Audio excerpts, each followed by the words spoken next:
New round of nuclear blackmail. Russia suspends its participation in the Strategic Offensive Arms Treaty. Putin said the document was signed in Prague in 2010.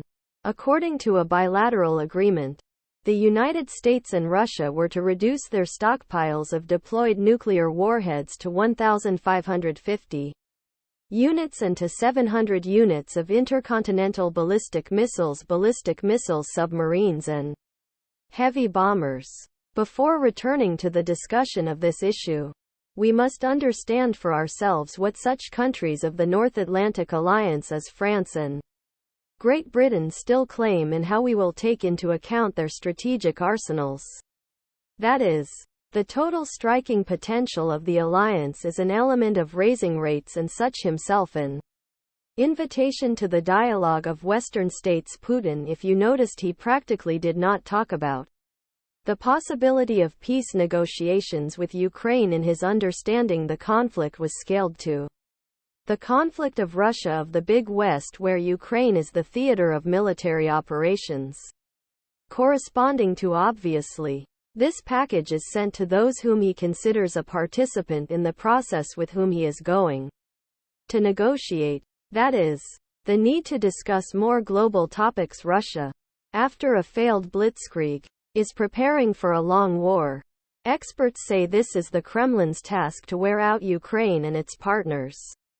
While the number of victims of the Russian dictator does not care about me, I will not now dwell in detail on the attempts of the West to turn the tide of hostilities on their plans to increase military supplies to everyone. And so it is well known to everyone.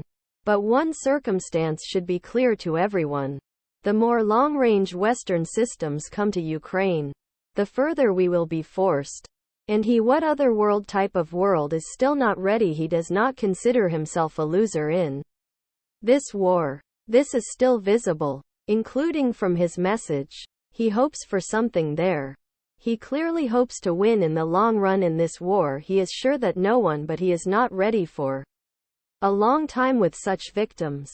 This war could be waged. There is only Ukraine itself, but he hopes that it will gradually be resolved by Western sanctions pressure.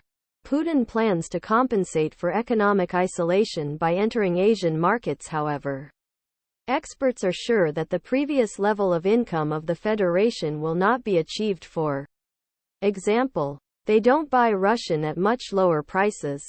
But from the point of view of the market volume, theoretically, such a reversal is possible. Just a question what level of profitability can be made. But given Russia's proximity to Asian markets, that is, it will at least not be a failure in terms of profitability. The question is how develop transport corridor infrastructure in addition to geopolitical statements. Putin repeated the usual mantras, and the alleged Nazis in the Ukrainian government are threatened by same-sex marriages and the uniqueness of Russian culture.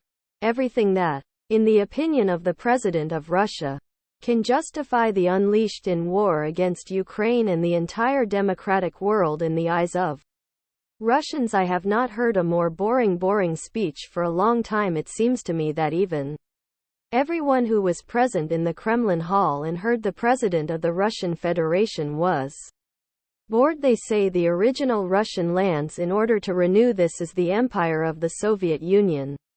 Number 2. So it's natural threats again when we talk about nuclear weapons and the power of the Russian army. And the invincible people. That is, these are traditional, as it were, messages that, in principle, we have been hearing for a year also. According to Putin, a special state fund will be created in Russia that will pay compensation to the families of the Russian military who died in Ukraine, about the sources of its financing and who will manage it. Putin did not mention Zubinok rice for the Freedom TV channel.